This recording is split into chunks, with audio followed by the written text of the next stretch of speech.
Kalau hari ini kamu merasa lelah, bukan karena kamu lemah, tapi karena kamu masih bertahan. Kadang kita bangun pagi bukan dengan semangat, tapi dengan pertanyaan, apa gunanya aku berusaha lagi hari ini? Kita hidup di masa di mana semua orang terlihat sedang berhasil. Timeline penuh pencapaian, senyum, dan cerita sukses yang dipoles. Padahal, tidak ada yang menggugah kegagalan mereka dengan jujur. Tidak ada yang memamerkan malam-malam ketika mereka ingin menyerah, tapi tetap bangun keesokan harinya. Karena hidup bukan tentang siapa yang paling cepat sampai, tapi siapa yang masih mau melanjutkan meski jalanan sunyi dan tetap bertahan ketika sendiri. Kamu sedang tumbuh, sedang bertumbuh, meski rasanya tak indah. Tetaplah lanjut, langkah demi langkah perlahan. Percayalah, kamu akan belajar percaya pada dirimu sendiri. Motivasi tidak selalu datang sebagai api besar yang membakar semangat.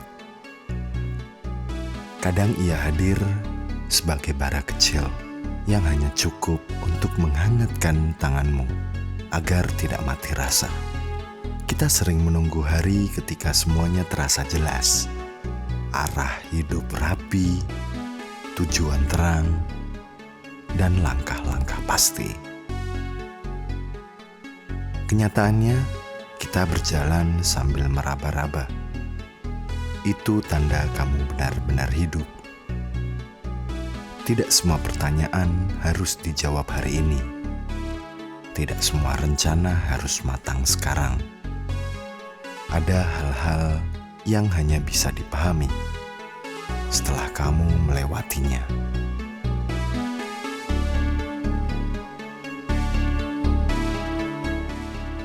Janganlah keras pada dirimu sendiri hanya karena kamu belum sampai. Proses bukan lomba, dan hidup tidak memberi piala untuk yang paling cepat lelah. Kalau kamu merasa tertinggal, ingatlah, tidak semua orang berjalan di jalan yang sama.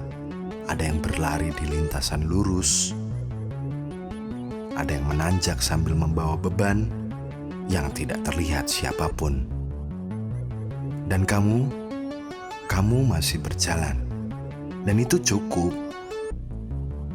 Hari-hari sulit bukan hukuman, ialah guru, mengajarkan hal-hal yang tidak bisa dipelajari saat semuanya mudah. Tentang sabar, menerima, hingga berdamai dengan versi yang belum sempurna.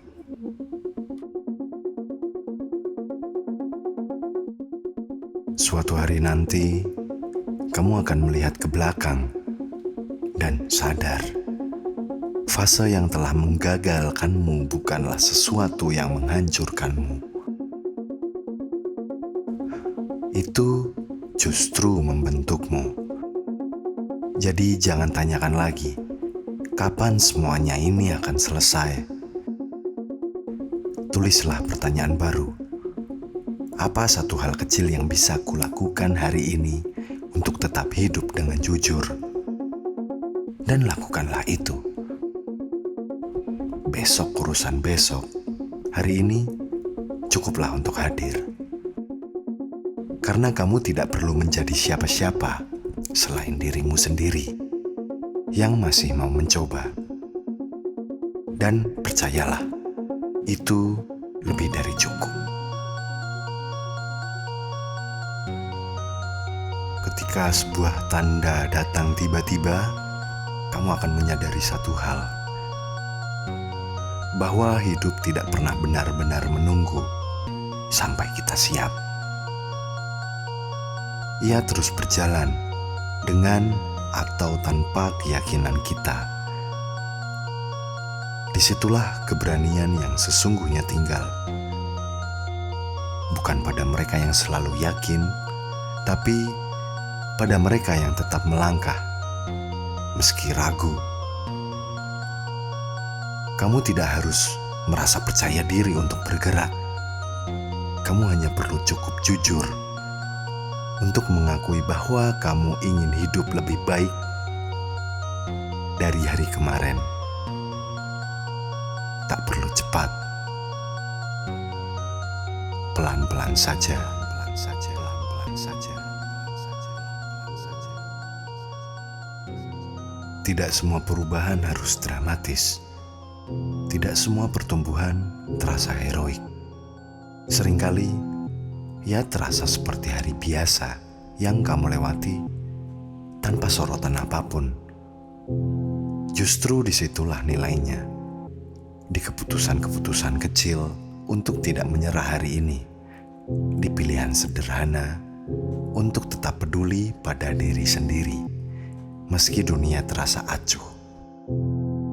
Kalau suatu hari kamu merasa kembali jatuh, ingatlah, jatuh tidak menghapus semua langkah yang sudah kamu tempuh.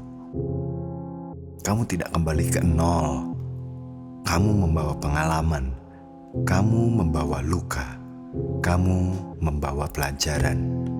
Dan semua itu adalah bekal menghadapi masa depan.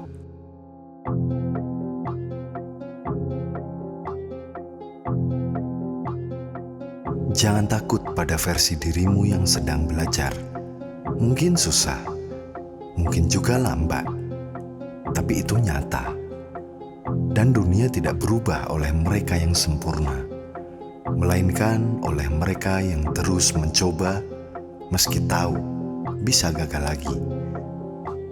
Suatu saat nanti, di waktu yang tidak kamu rencanakan, kamu akan menyadari kamu sudah lebih kuat dari yang kamu bayangkan dulu.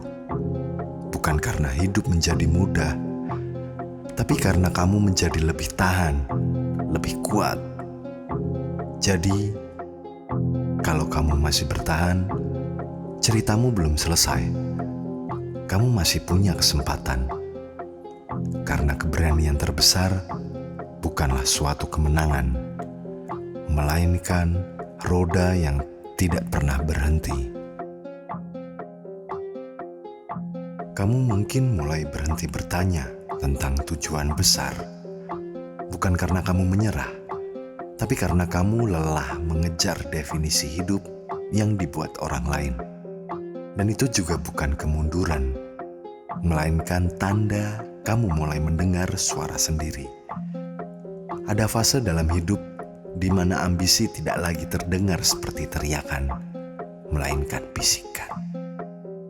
Bukan tentang menjadi paling terlihat, tapi tentang menjadi paling jujur pada apa yang kamu jalani. Kamu mulai memilih dengan lebih hati-hati, bukan karena takut gagal, melainkan karena kamu tahu energi itu terbatas. Kamu tidak lagi ingin membuktikan apapun. Kamu hanya ingin hidup tanpa harus terus menyangkal diri sendiri. Dan di sanalah muncul ketenangan yang pelan-pelan mulai tumbuh.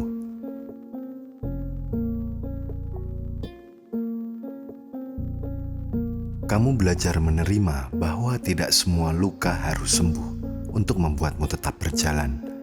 Ada luka yang cukup kamu rawat, bukan kamu hapus. Hidup tidak meminta kita untuk selalu bahagia.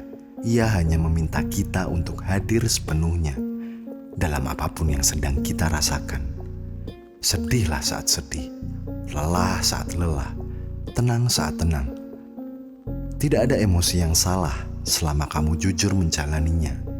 Hidup tidak perlu selalu naik. Kadang, stabil pun adalah kemenangan.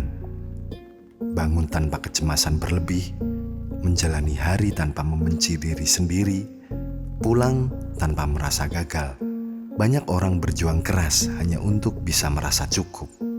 Kamu sedang belajar cukup, dan itu adalah bentuk kedewasaan yang paling sunyi dan yang paling kuat. Kamu tidak lagi berharap hidup berubah drastis, bukan karena putus asa, melainkan karena kamu mulai mengerti bahwa perubahan paling nyata jarang datang dengan suara keras. Ia hadir dalam cara kamu berbicara pada diri sendiri, dalam pilihan untuk tidak terlalu menyalahkan dalam keberanian kecil untuk tetap baik meskipun itu lelah. Kamu mulai memahami bahwa hidup tidak selalu soal menjadi. Kadang hidup hanya soal menjalani. Menjalani pagi tanpa drama berlebihan, menjalani malam tanpa membongkar semua luka lama, menjalani hari dengan cukup perhatian agar kamu tidak lupa bernafas. Dan di tengah kesederhanaan itu, kamu menemukan sesuatu yang dulu kamu cari jauh-jauh, yaitu rasa cukup. Bukan cukup karena segalanya terpenuhi, tapi cukup karena kamu berhenti mengosongkan diri sendiri demi memenuhi ekspektasi. Kamu mulai memilih mana yang perlu diperjuangkan dan mana yang bisa dilepaskan, yang bisa dilepaskan.